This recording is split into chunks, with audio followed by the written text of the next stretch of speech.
the use of XRP as a financial asset by sophisticated institutions as a bridging mechanism. Bulk of XRP sales were to institutional investors. And as this transitions away from retail to institutions who start to use it for wholesale financial usage, that's when the turning point will come. But citizen journalism is the future, and that's where you get to hear from actual experts in the field, people who are experts in any given industry, and you get to hear the rebuttal. So if somebody says something that's wrong or requires more context, people can add that. X has got community notes, which is great. So take community notes, I think, is got a very good batting average. It's not perfect, but it's got a very good batting average. And I, many times I've gotten requests like, "Can we get rid of this community note?" I'm like, "No, we cannot." A story that kind of disappeared very suddenly. Do you have any idea whatever happened to the drones? What happened to drones? Well, you said that you knew you thought the government knew what was happening with these drones over New Jersey. There were some by Bedminster. I don't know. They're over Bedminster a lot, so I can imagine. I'm going to give you a report on drones about one day into the administration, because I think it's ridiculous that they're not telling you about what's going on with the drones. And it's not only with me. Glenn was telling me today that in Virginia they have drones all over the place too, and nobody's reporting it. I don't know why they're not. Do you want to say something about that? Just one quick comment, which is we are home to the largest naval base in the world in Quantico, and we house a lot of the SEAL teams and have a huge national security infrastructure.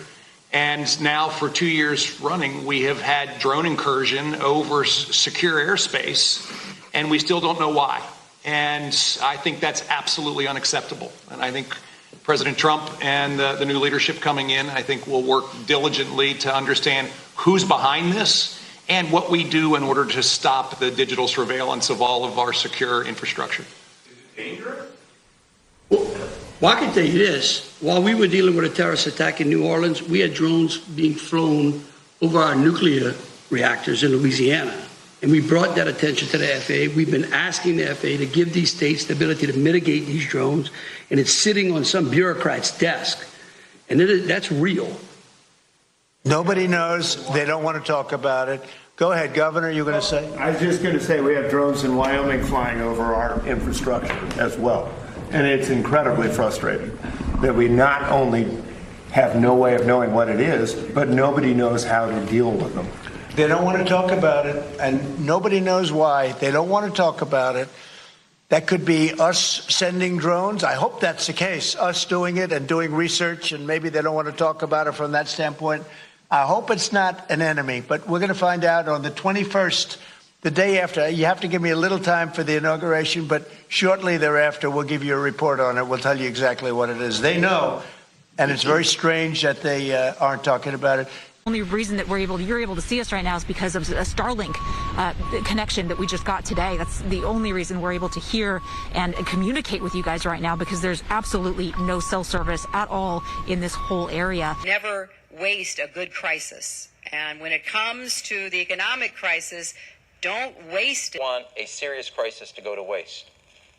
And what I mean by that, it's an opportunity to do things that you think you could not do before. Welcome to the Crypto Teacher. And I come back with that video just to make you think. Don't forget to like and subscribe to the channel. And make sure you join the Patrons. If you're not a part of the Patrons, make sure you're hitting the Cash App. And also, guys, make sure you go like and follow the TikTok. More videos to come. And we have Trump goes into office in 10 days. And remember, guys, in the U.S., institutional sales of XRP is considered a security. But remember, that's the reason why Ripple was giving away XRP in the first place. But we'll see if the Trump administration changes that. Now, we have Elon Musk says the people will be the media. And we know that's definitely not true. We know the bots will be the media.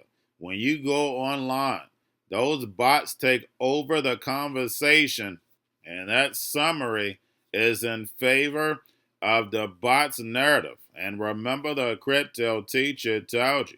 And we had the drones disappear after all the media hype, after all the sightings. And that lets us know it was just a distraction. But Trump says he's going to be releasing that information. But don't forget, the NWO uses negative news to program the masses. And we know drones are next up for the fourth industrial revolution. And drones will be a big piece of this digital economy. And speaking of the digital economy, we have Starlink being used during the California crisis. And guys, we never let a good crisis go to waste.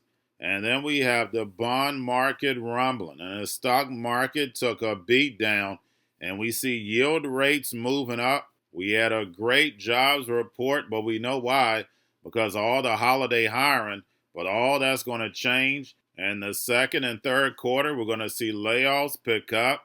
And then also we're going to start seeing inflation come down, allowing the Fed to cut rates. And of course, that adds more liquidity, and the media's narrative is going to change. But like I told you in the first quarter, we always take a hit. And how do I know that?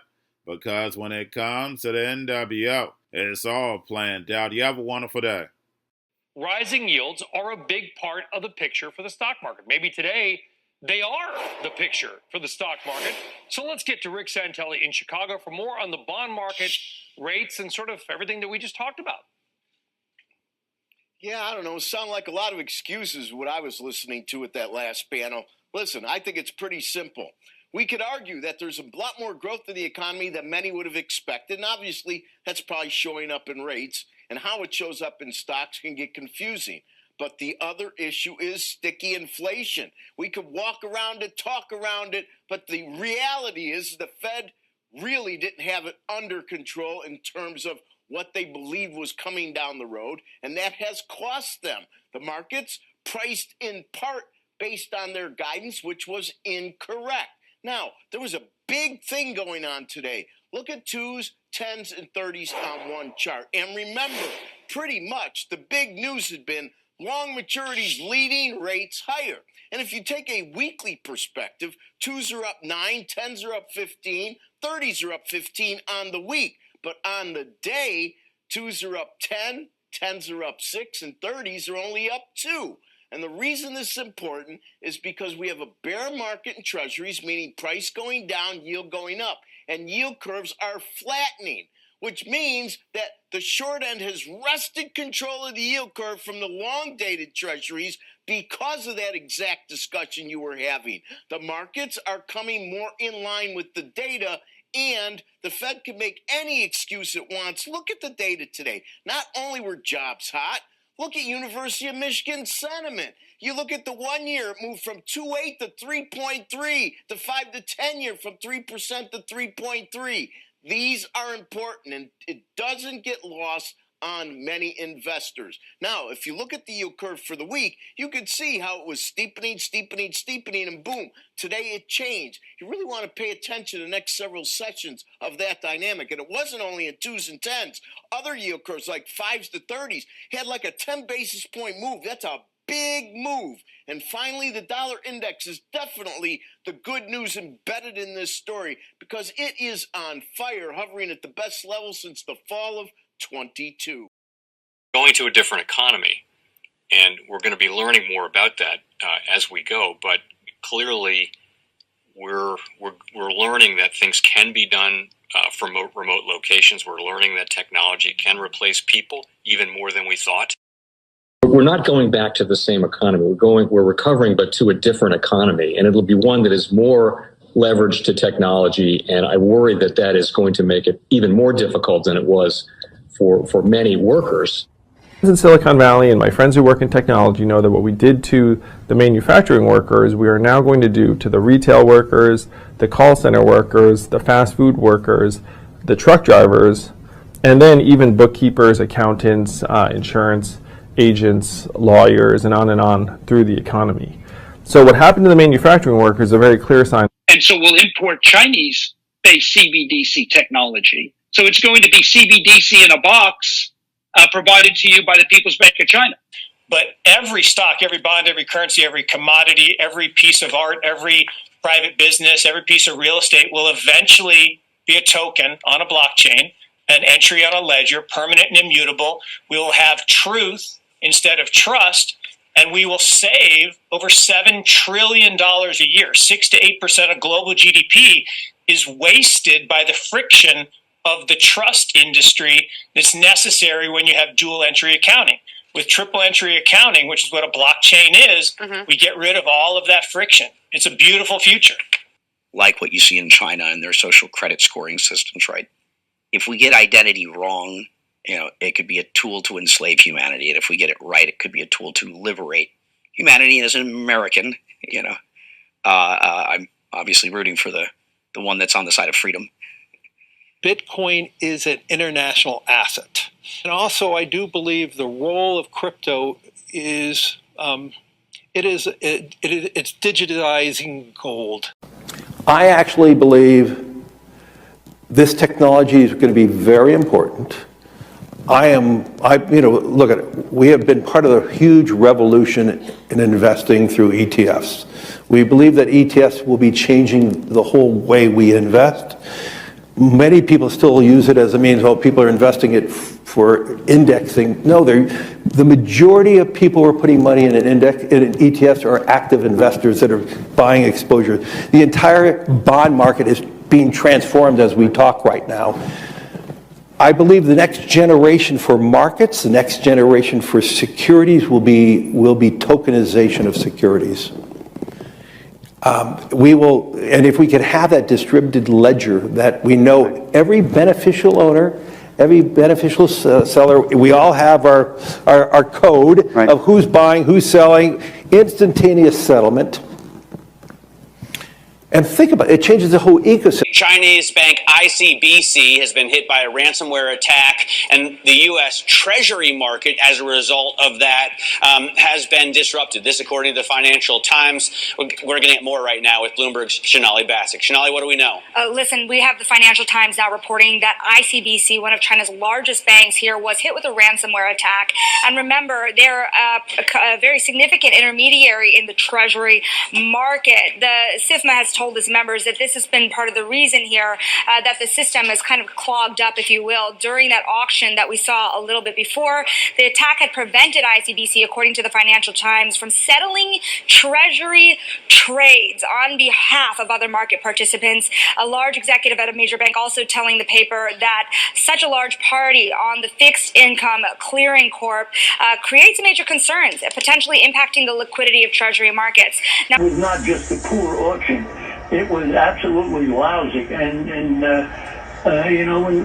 when the dealers have to step in to save a treasury auction, that's a rare occurrence. Cryptoteacher and the New World Order book, plus the 3 Kids books. It's time to re-educate. Also, new to cryptos, Coinbase, Bitrue, Binance. Do not forget book links and crypto links are in the description. The stock channel, guys. Don't forget to go like, subscribe, spread everywhere. You have your Kobo, your chip stocks, your banking, your gaming. While everybody's sitting at home, get home stocks, the Xrp, the biotech stocks. And while everybody's at home wishing, they were still getting that free money. What are they doing? Drinking and smoking weed. Don't forget about those stocks, and you have a wonderful day. The most powerful person in the world is the storyteller.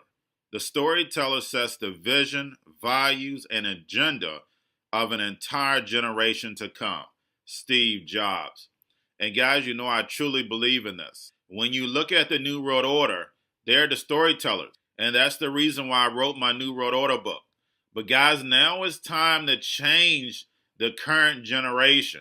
And I wrote 3 kids books. You know I love the Trinity because I understand the power that's in it.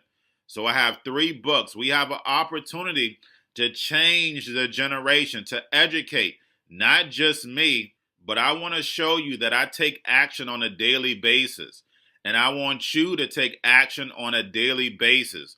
Whether it's your job, whether it's in your community, we have an opportunity right now to educate the masses. I posted this on my Twitter account. Please share, but this is a short clip of the 3 books. There's going to be a clothing line and action figures. Please get these books for your kids, nephews, cousins, friends, so therefore we can start the re-education now. Because as we see, the 4th Industrial Revolution foundation is definitely here. Robots, algorithms, drones, taking humanity out the picture. We have to re-educate. But let's get into the video. Part 1. King Joshua and Grandma Tam save the village. Part 2. King Joshua and Grandma Tam save New York. Long COVID Stories 3.